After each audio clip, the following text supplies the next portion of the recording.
Good afternoon, everyone. Beautiful people all around the world. I'm so happy to be here with you, and I'm grateful that you check in every other Friday with me. And today I have a beautiful friend and lady whom I've known for many, many years, and I haven't seen for a while, Myrna Garcia-Bowen. Welcome, Myrna. Thank you. Thank you. It's It's great to great to see be you. here. It's It's great great to to be see here. you. I haven't seen you in ages, but we touch base and we kind of just take it off from wherever we left off, right? Yes, Which is a nice absolutely. thing. Which is a nice thing.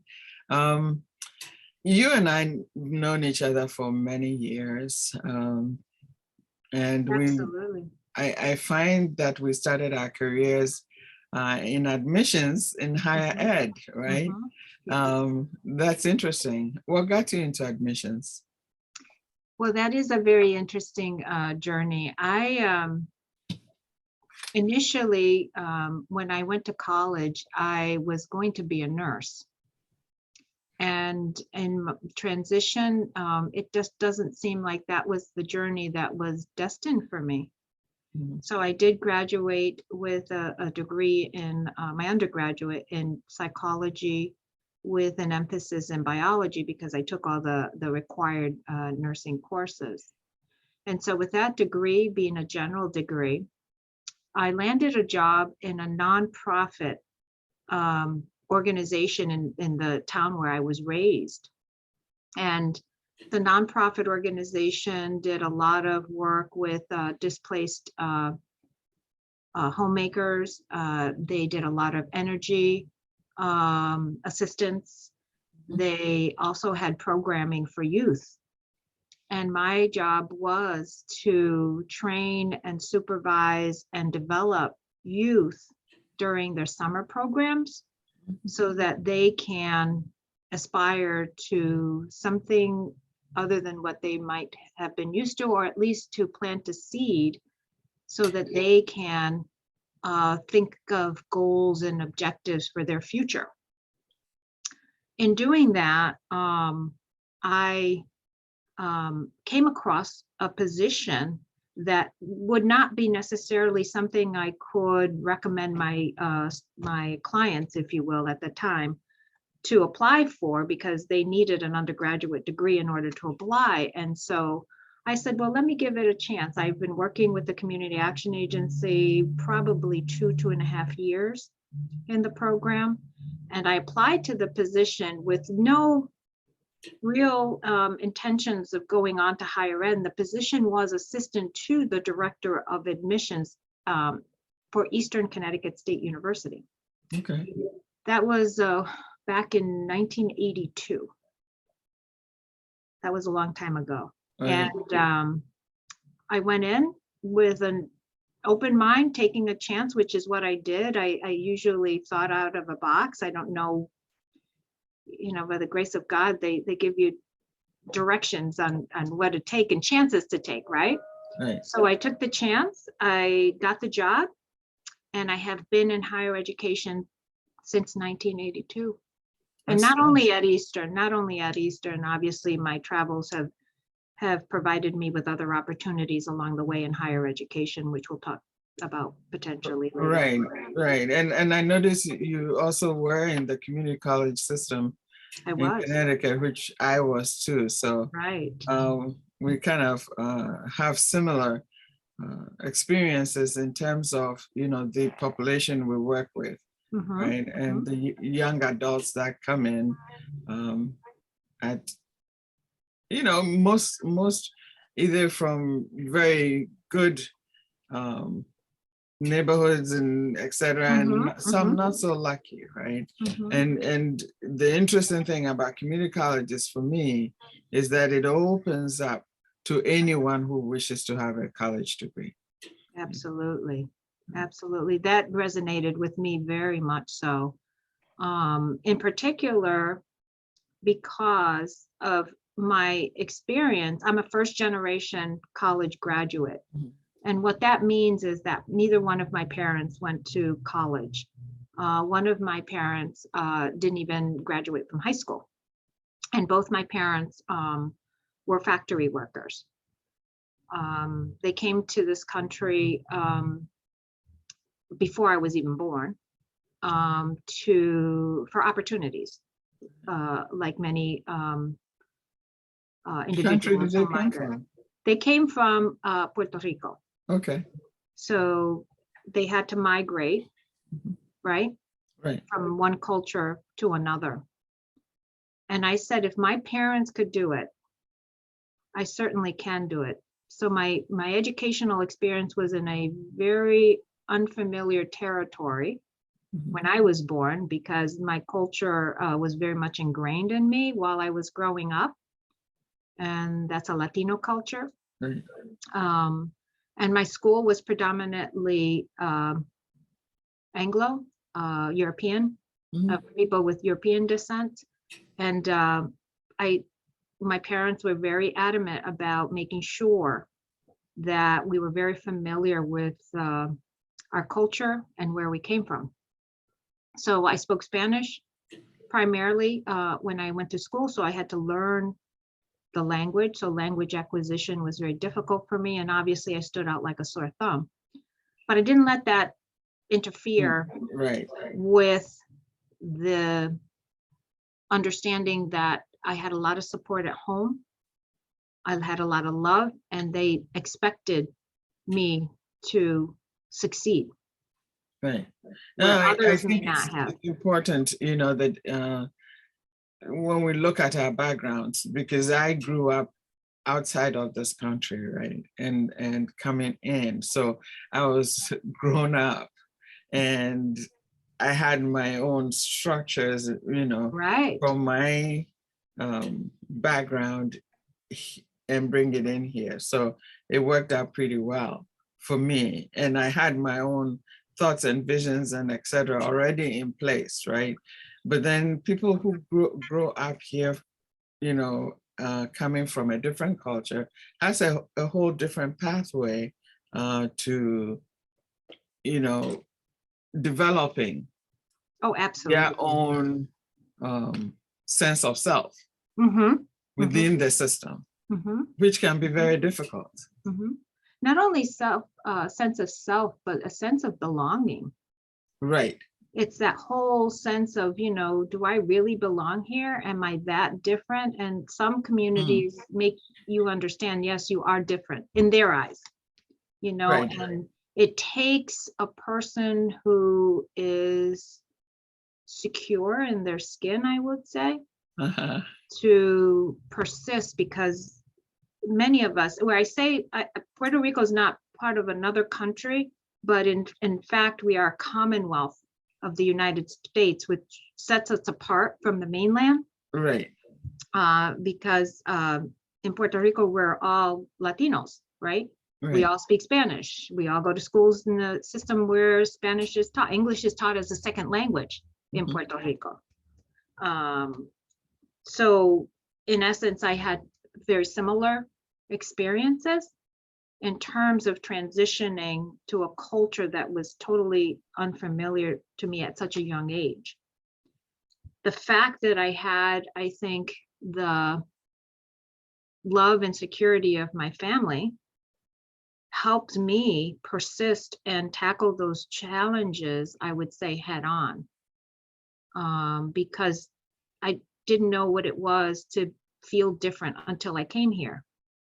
Well, Where I was, you know what I'm saying? I can relate to that. I can relate to that because, all the time I was growing up, I never thought of myself as a color, Right, until I got here. right. And then there's distinct marks, like lines drawn as to where you fit in as a Black woman or Mhm.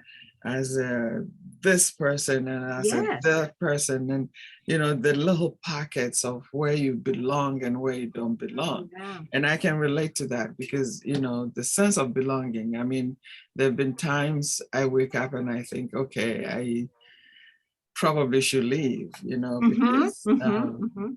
and it is difficult sometimes for our sisters, other sisters, race being the boundary set, right? To understand how we feel. And it's not intentional, it's just because it's not in their frame of reference. Correct. Right. You know, because I know some of them are very kind, Yes. white women, but it's not in their frame of reference to wake up and think, Right.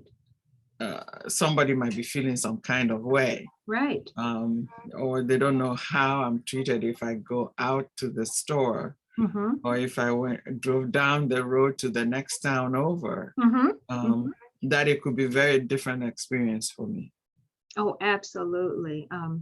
But to my surprise, I think those experiences made me a stronger person and a more self-secured person, because I feel that if I'm secure in my own skin, and people understand that, they'd be a little bit more aware that I'm not that different.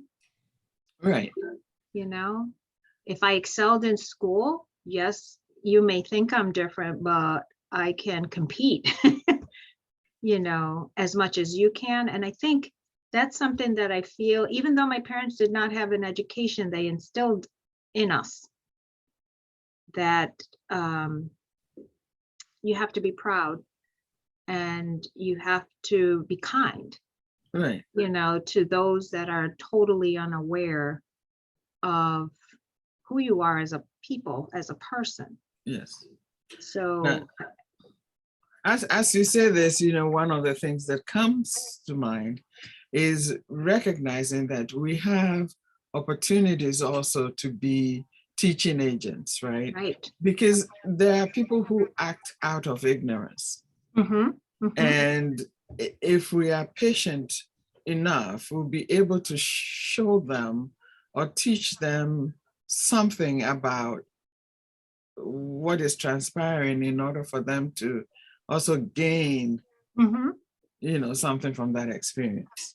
Oh, absolutely. And it's interesting because when I was growing up, I would not have thought that this is what I was doing.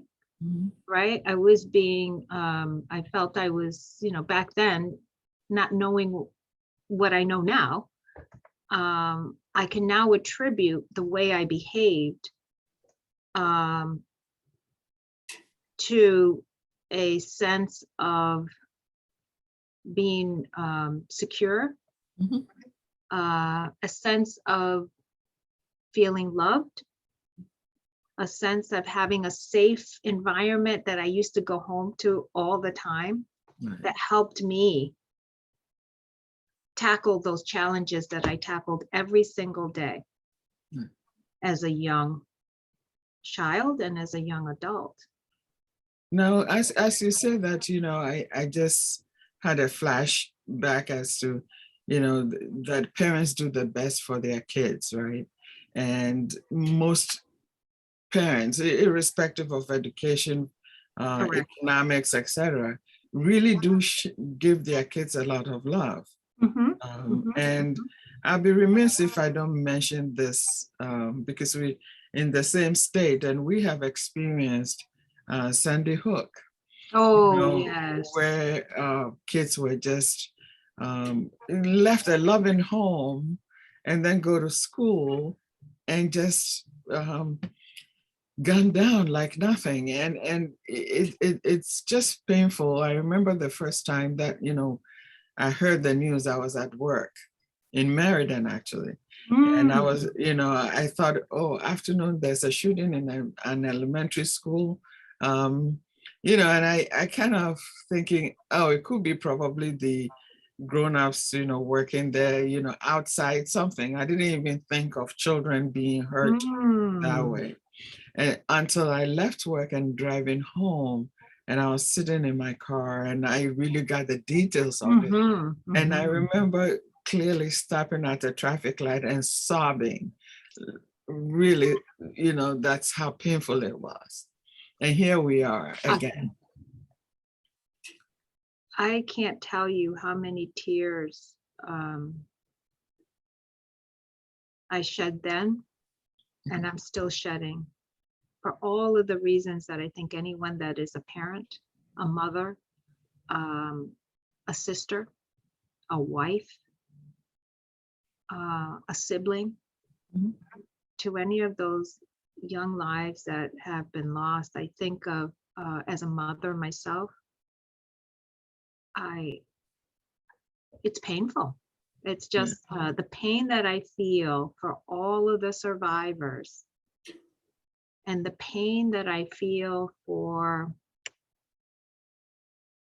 not only the children, but the families of the perpetrators, Right. because their parents too, right? Right. It's very painful, and I pray. I'll be very honest with everyone. I pray every single day for those in Sandy Hook, for those with the 9/11, with those that in Texas has had 2 incidents of this kind.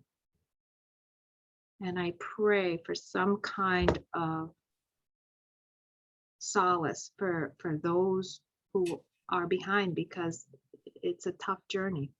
It is. It's a tough And journey. for all of us, right? And Absolutely. I think, you and I working with, the group of young adults that leave high school into college, and, you do articulations, etc., right? Yes. Yes. At Central right now. Do you want to share a little bit about your work with the? Yes. I developed this this office actually. I started my career in admissions, as I indicated earlier, but my positions and my professional journey led me to work as the interesting thing. When I entered the community college, I entered as the director of student activities. Right. And then a year later was appointed, because of my background, to become the director of admissions. So I had a wealth of knowledge in terms of student behavior at the community college. I had knowledge of the curriculum, I had knowledge of resources. So I came to Central back in 1998 with that experience, and with the understanding that if I'm at a 4-year institution, and the natural segue for students going from a 2-year institution to a 4-year institution, we need to pay attention to that population. Right. And here, and back then, it was just business as usual. We're going to treat every student the same as our first-year students, those students coming out of high school, which many of us may know who have gone through the process or have children in high school. The process for a transfer student is totally different than the process of a new and the student, needs right, and right. the needs, right, of a transfer student. So back when I started, we were developing programming, and I said, we need to pay attention to this population. And one of the things you will know from a person that works admissions is we're always watching the numbers.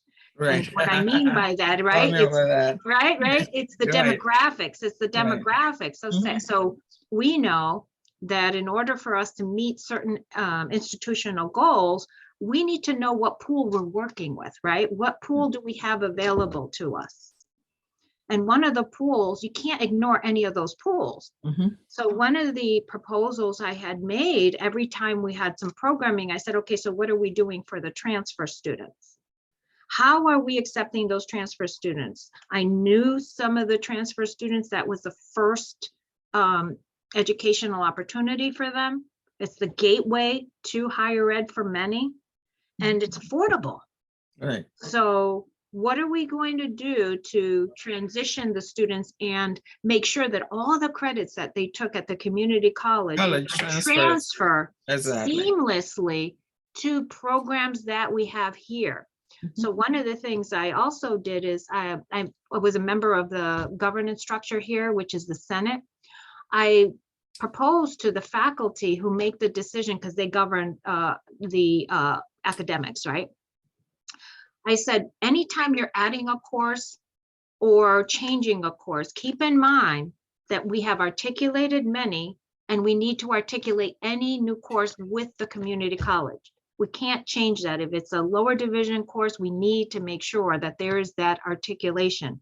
And so I assisted faculty in making sure that their mindset was, if I develop a course that I know the community college offers, I need to make sure that there's some alignment so Right. that the student doesn't lose that in transition.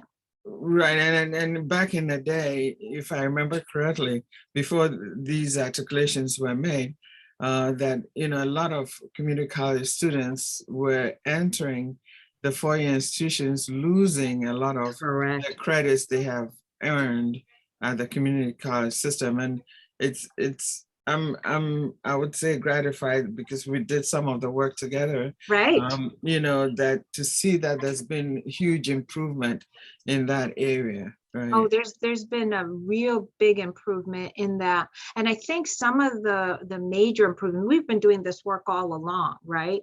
We've been connecting with the community college. I remember when I was at the community college, I always had a partnership with the surrounding schools wherever I was working. At that time, I was working in New Haven. So I brought in University of New Haven, I brought in Southern, I brought in even Yale for some of our students who might want to go on to a private institution. Any of the private institutions, I even went into Bridgeport area. But I did some collaborative efforts with the institutions to see what they can do for our students as they transition. Because every course they lost was an investment that they're losing. Right, and I think the message we're sending out now is for students leaving the high school system who want to start at the community college can do so with the confidence that they can then transition to a four-year if they so choose, and still continue earning credits towards their bachelor's degree, a four-year degree, without having to start over, right? Right. The process has Absolutely. changed. Absolutely. And I think it's even more critical now when we think of, I'll go back to what you just said before, that the parents of these kids actually, killing these, 18-year-olds, right? What drives an 18-year-old? There are so many choices within the system that they can have. Oh, absolutely. And instead of being fueled with all this hatred, et cetera, as an avenue they chose to take to, create this disharmony in our lives, they have another option of looking at a community college where, they can even complete their two-year degree without having a debt. Right. Right. That's another thing. Yeah. Most states in the country do offer courses to high school students. In fact, you can start earning college credits in high school and then transfer that to your two-year Yes. program. And then, so there is hope. There's light out there somewhere that, kids can take advantage of. But there's even going further, even, I tell a lot of my family members, I wish I knew then what I know now. Right. Because, and I really pride myself in saying I had something to do with that, because I'm very vocal about advocating for students, knowing that I'm a first gen and knowing that the challenges that many of us faced, right? Because we didn't have all the resources available to us. And so one of the other things I tell students, because I still do talk to traditional students in terms of getting transfer credits, is they have the option of the AP exams. They have the option of the ECE courses, which are courses that are college level courses offered at the high school. So you can actually graduate, and the high school partnership program, which yeah. And those are the ones, I think you were there working at the community college when we had those high school partnership right programs. We did a lot of partnerships. I did with 18 high schools. Right. Right. in my area, and set up systems where they could do the exams, etc., and Yes. gain college credits, right? Yes. So Right. they can actually get a full, or some students got a full semester's worth of credits. Credits, right. So they're kind of looking at being advanced students and finishing their undergraduate so that they can prepare for graduate school if that's the journey that they choose to pursue. But there's some great programs out there. One of the things I do still struggle with regard to the high schools, not all the students are made aware of these opportunities at the high school, or just a selected few. And so that was one of my other initiatives, is making sure that I had presentations at the high school, and that we talked about all these other opportunities while they were in high school, so that anyone that came to my presentation would know a little bit more, not so much just about where I was working, but enough to get them more information to make them more admissible, to let them know what opportunities are out there for them. Right. And that I did intentionally, because I know that there It is are important, right? absolutely. In fact, I would invite the adult education students Yes. to campus for them to Yes. experience, what going to college feels like, right? Oh, absolutely. And there are so many pockets of opportunities that we can take advantage of, and allow people, just educating, people from with the basics. It doesn't have to be anything complicated, Right. to invite people in, versus keeping them at arm's length. Distance. Right. Right. And that has to change in so many ways in our society, because I think it also part of the root of the problems we're facing. Absolutely. That But there's something that you had mentioned earlier in terms of the 18-year-old and what makes them behave the way they behave. One of the things, I think, the challenges that we're facing right now, even with all the opportunities we just mentioned, is the mental health situation. Right.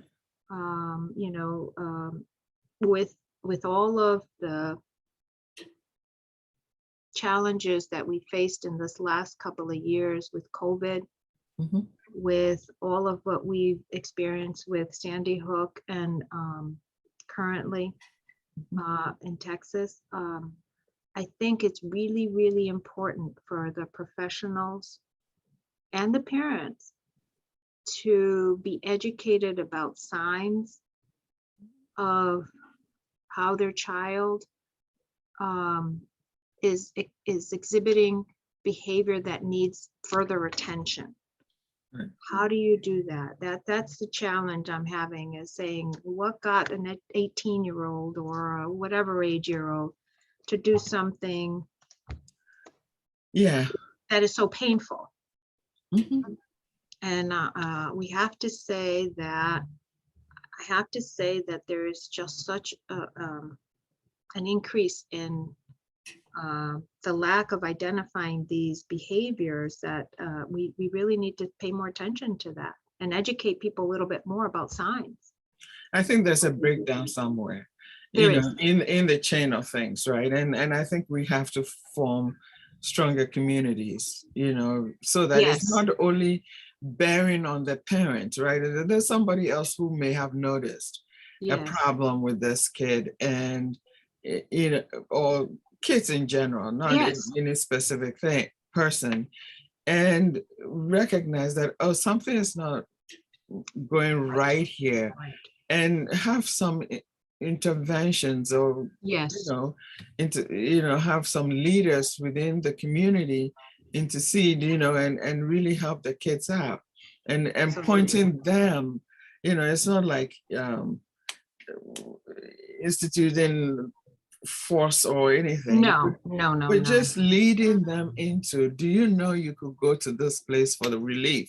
Right. Could be an avenue they can take. Right. Right. But there should be more than the parents noticing. Absolutely. These kinds of breakdowns in Oh, this. I agree 100%. You know, I'm a true believer. It takes a village to raise a child. Well, yeah, It really does. And the village consists of so many different components, right? right. And the more we build a community, and you said it, this is one of the things that we've tried to do here on our campus and everywhere I work, is I try to build a community. Mhm. I try to build a community of different backgrounds, right? I do it with the students. I engage in clubs and organization, and then I say, what are we going to do with the community? How are we going to bring our community to the external community? That's so important. That's an important component. How do you mentor? Right, Mentoring. right. And Mentoring is mentoring another. kids, I remember, when I was on campus, some of my colleagues, when students were in trouble, said, go see Mensimah, Yeah. and there was one time I told my dean, you guys have to give me some resources so I can I give know. the gifts you want me to give to the students, right? Because sometimes some of them just even don't have money to buy a bus pass to Yes. get back home for that afternoon, Yes. right? And it's not but they want to be in school, Oh, yes. so instead of them dropping out, what can we do? Yeah. um, Yeah. and student activities would be Yes. one of the areas where we could figure out ways to support the students who just having a difficult life, Yes. Yes. and at least we should know which students, right? And I think this comes full circle, and I change topic in a little bit. That even in church, that there might be somebody in church sitting on the Yes. pew going through some challenges, but people wouldn't know, Yes. right? Yes. Which I find, really difficult to process. As do I, especially Right. in a place like this. Right. So somebody will come to church sad, going Yes. through a lot, but there isn't a distinctive resource within the church, right? To say, oh, if you're going through this kind of problem, this is the person you go to see. And this is where you go. Those things should be readily available. Absolutely. Either because some individuals I've learned, see, I practice intrusive advising. Mhm. And when I say intrusive advising, I said, the best advice I could give you is based on the information you provide me. So Right. what I try to do is, before I go into my advising, is make sure the individual knows that this is a safe space. I do not judge. I am embracing everything that you represent when you come to my table, right? Right. But I think it needs to be put in writing as well, because some individuals are, if there's a trust issue, do I tell me, the person that they're coming to see everything, or not? And it all depends on how you approach each and every one. So if I'm sitting near in a pew with someone that looks sad to me, and I've been going there every day or every Sunday, Sunday. however, whatever, and whatever day you Right. go, and the Right. person is there and their demeanor changes all of a sudden, it's like a transcript, right? You're looking at a transcript, the student is doing fabulously, and all of a sudden their grades There's a plummet. drop. And there's That's a a reason for a sign. drop, right? There's a Right. sign. Mhm. So I think the same applies to that concept. If you see someone that looks sad, maybe going up to the person and saying, is there anything I can do? People just don't approach people anymore. Well, no, we all diving into our cell phones for the most part. In fact, we're not having conversations anymore. No. It's not easy. You can go to a doctor's office now and everybody's sitting there with their phone. The head, Right. You don't even notice the person next sitting to you. And whilst it's nice to have the technology that we do, I think heart to heart interactions are have been minimized in some shape or form. Right. It's just when we were making some headway, I think. Right. But we've taken some steps backward. I truly believe that. But as long as they have people like you and me, I think Well, they're going to have a hard time with not bringing it back. well, we can't afford it. I enjoy, conversations, and I enjoy knowing people, and just not just the face, Absolutely. not the face, just, I want to know. Like, Absolutely. dive deep and get to Absolutely. know more about you, etc. And one of the things I remember very well, you invited me when you're still president of the Connecticut Association of Latinos in Higher Ed, right? Yes. Right. Yes. So Yes. That is correct. you invited me over, and I got the interest in exchanges, with other Yes. Latinos in higher ed, and I came to all your meetings. I That's think, right. right. Do you want to share a little bit about, the organization and Yes. what you do? So this organization is an organization that's very near and dear to my heart. And the reason I say that is because it was founded in 1978 by a very few Latinos who were working in higher education, and they noticed that the student pool was not representative of that population, This right? is an old song. Yes, yes.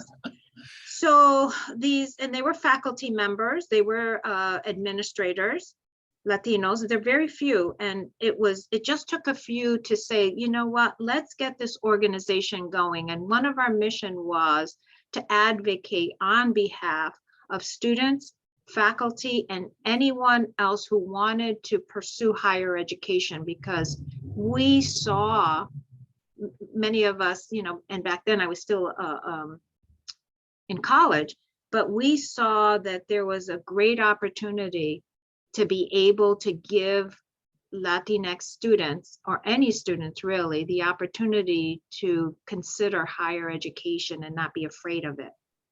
Because we also served as role models. We survived it, so we could say, despite all odds, we're here. We're here, and right. we're here to help you. So the organization was built. It was given the 504, I believe, sanction as a nonprofit organization. Mhm. And we do a lot of things. We offer scholarships to students, and we build that from ground up. We were starting to offer $500 scholarship, and that's pretty recent, if you will. And we now offer $1,000 scholarships, which helps with books and supplies. Mhm. We do activities, fundraising activities, in order to supplement the scholarships. We also have workshops for students and parents to make them aware of the college process, what kinds of things they need to prepare, how to prepare. Exactly. And we also have professional development seminars for professionals who are looking to advance either in higher ed or outside. So we have people, role models, coming in talking about their journey and how to get there. Right. My position, I've been involved in higher education in Kalahe since 1982, actually, where they actually reached out to me. Remember, this was my first experience in 1982 in higher education, and the organization had already been established. So the president of the organization found out that I got a position in higher ed, because most of us, if not all of us, are higher ed. We have also some community leaders from nonprofit organizations on the board, but all of us, for the most part, are higher ed workers. And she said, would you like to participate in this organization? And I'm a first generation student. They talk about first gen, low income, right. And that fit my profile. And so I said, sure. And I was shy because I didn't know what, I was shy, but I also, in being shy, I took risk. That's one Right. thing my parents always told me. You don't know how to say no. You don't know what's in front of you. I says, yeah, but that's the only way I'm going to learn. Right. So I was a curious type of child as well.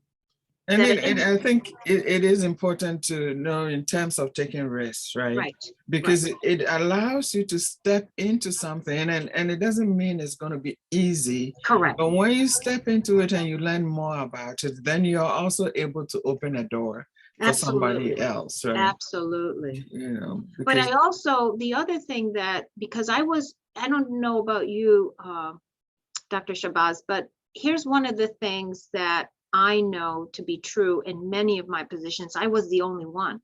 I said, it can't be that I'm yes, the only one.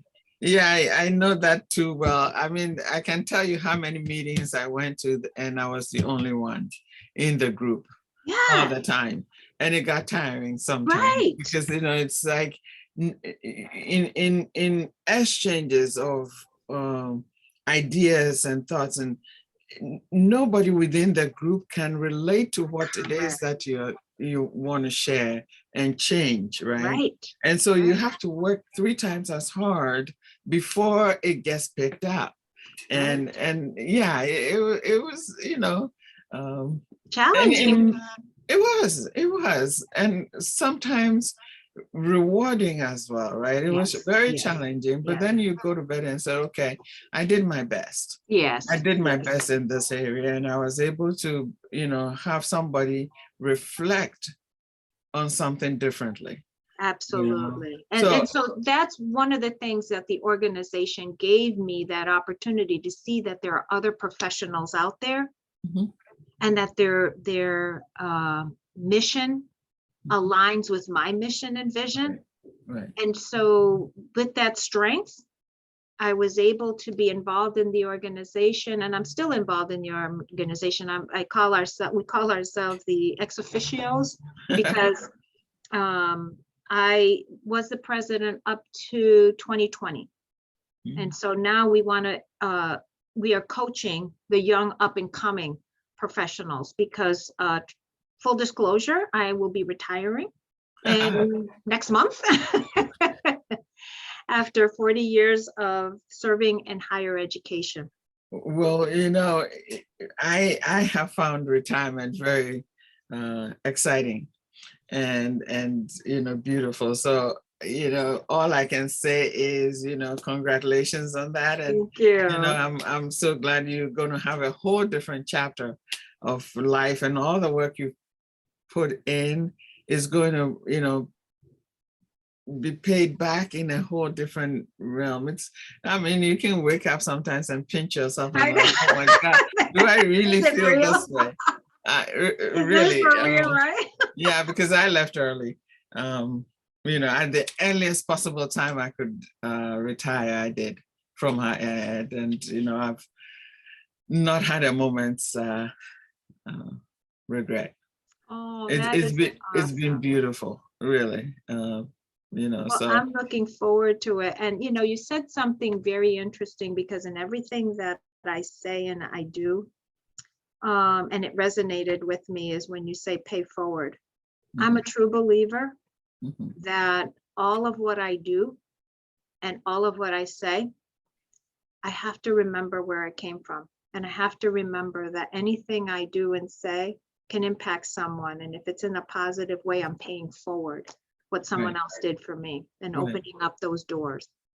Absolutely, absolutely. And we can live and be mentors and be examples for others if we are not measuring our output with Mm-hmm, love, right? mm-hmm, And doing it well.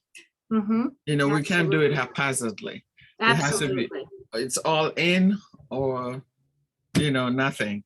We Nothing at can all. play this role that we do in, especially what we've been through. And you and I have walked similar paths. So Yes. uh, we know this quite well, that we cannot step into these roles and not give it our all.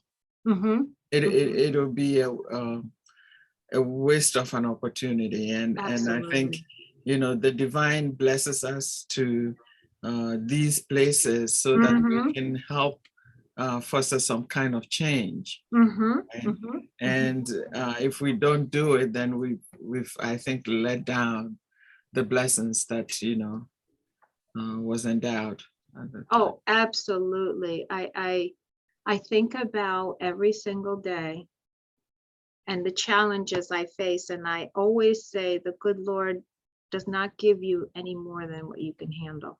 Right. I live by that. Well, sometimes I always say, "Good Lord, please, can you lighten Can you, this yes, one a lift bit?" it up? Because it's like, okay, No. this one is just a little too much for me.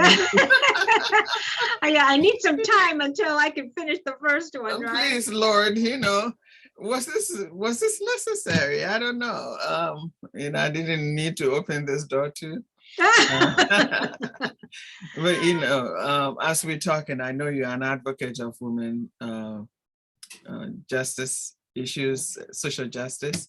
Can you shed some light on them? Because I know also women go through a lot in our different roles. Oh, absolutely. I made it my business early on to get involved with any organization, because you can't do this by yourself. This work you can't do by yourself. No, there's not. Again, it takes a village to do some of the things that we are passionate about. And so early on in my tenure here, I got involved with the Committee on Concerns of Women.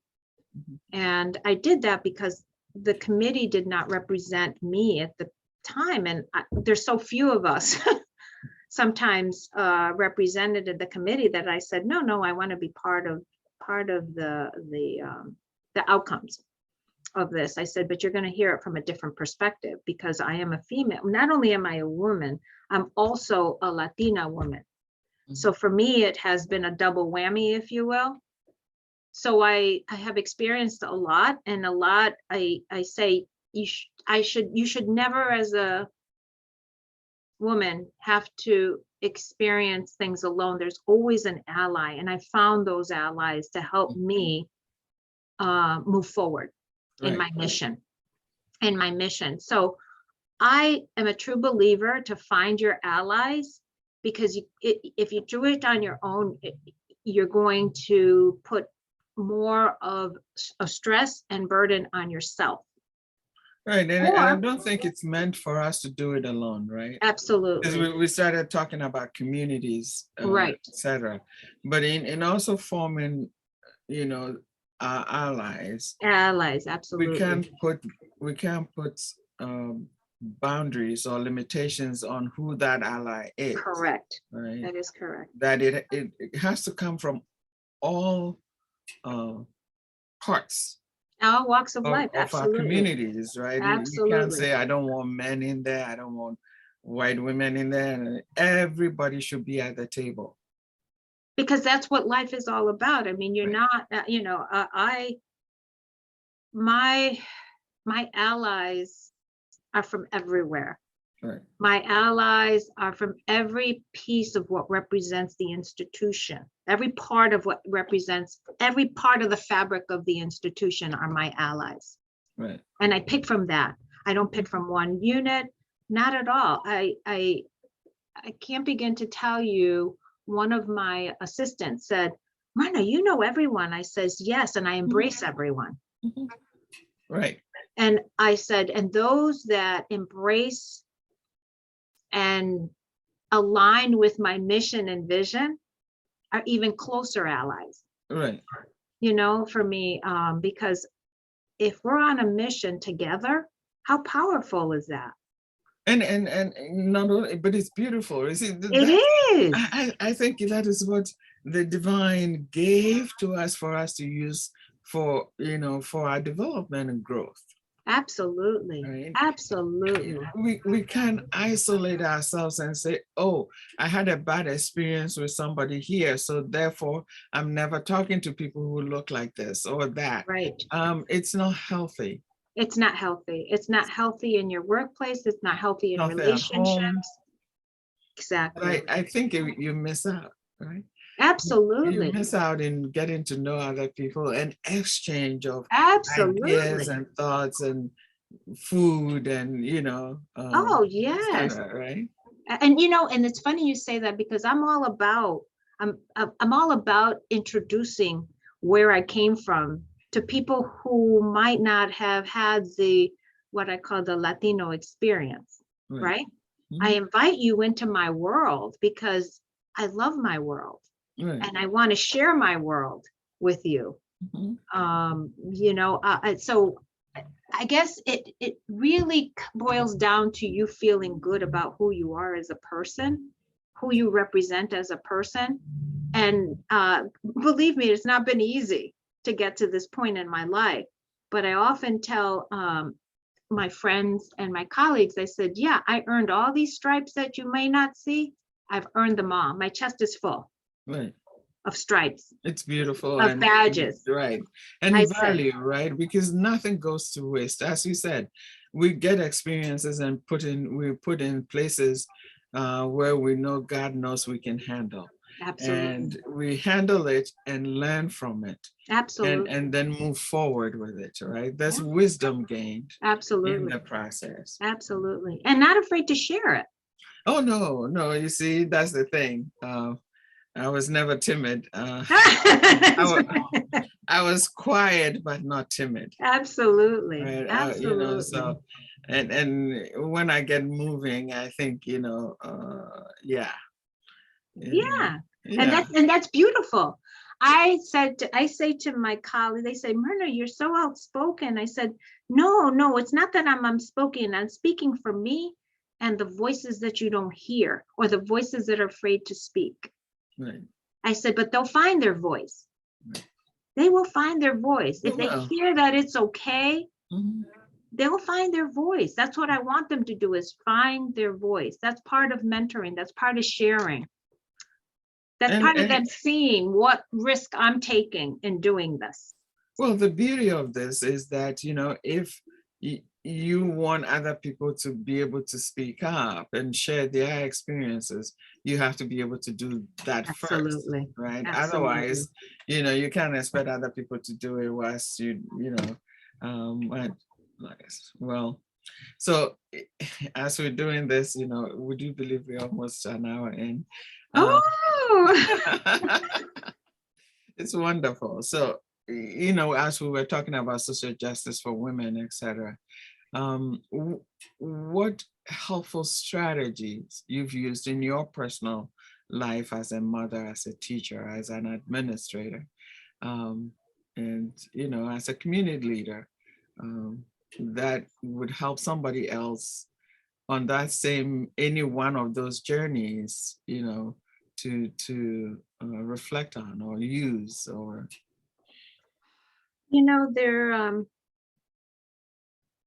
there's something that a quote that I used in one of my presentation that really resonated with me. When you're reflecting on life, you just do, just do what you have been doing for so long. But the quote came from Mark Twain. And what resonated to me is that the quote says as follows: there are two important dates in your life. One of the dates is when you were born, and the day you found out why you were born. In other words, you found your purpose. And so the moment you can find your purpose is the moment that you're going to flourish. Right. And you have to own it. One of the things I learned late in life, I think is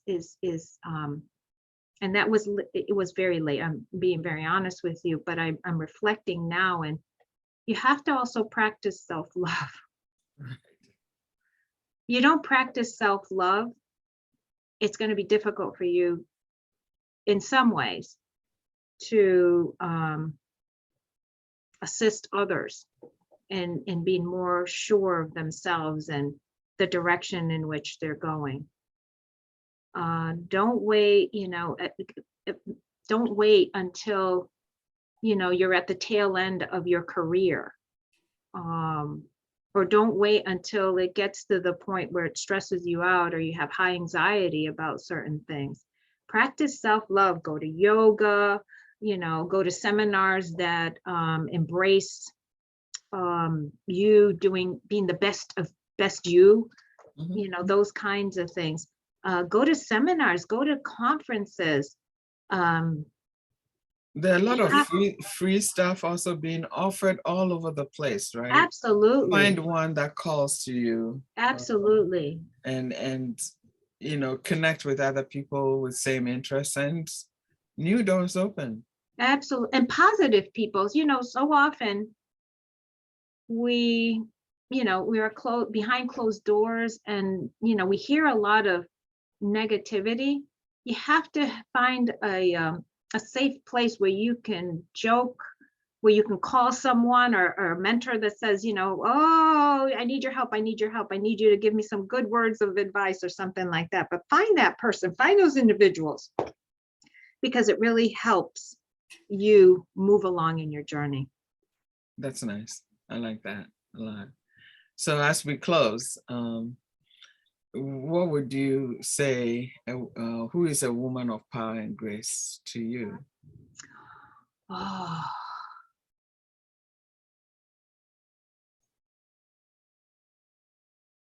there are so many, but the one woman of power and grace that I think will always be part of me is my mother. My mother was a very powerful woman, and she didn't know it, but I know it. Um, she instilled the tenacity, I think, that I have, given what she came here, when she came here. She knew so little, but I said to my mom, she's no longer with me in person, but she's with me in spirit. Right, always, yeah. Always. And she has always, I said to her, Mom, if you were educated, you would be dangerous, because she was such a smart woman. Not only was she a smart woman, she was a hard worker. She was a scholar in her own world. Right. So I learned so much from her, and I see a lot of her tenacity and passion in me. So that to me was and will always be, for me, the most powerful woman. That's beautiful. Thank you, thank you, thank you so much for making time. I know you're getting busy to wrap up everything from your office, and I appreciate, you know, one thing, that you live from a place of compassion, you know, and I'm very, very, very lucky to have, you know, had the relationship that we've had all over the years, and you know, I hope that we'll connect again after your retirement, and you know, Oh, we will really do a definitely. few things for women. Oh, I would love that. Thank you Thank you. so much for Thank you. calling upon me, and have a wonderful rest of your day. Stay blessed. Thank you. Thank you. Take care. And to all our listeners, I'll see you back in a couple of weeks. Thank you again for listening. Thank you.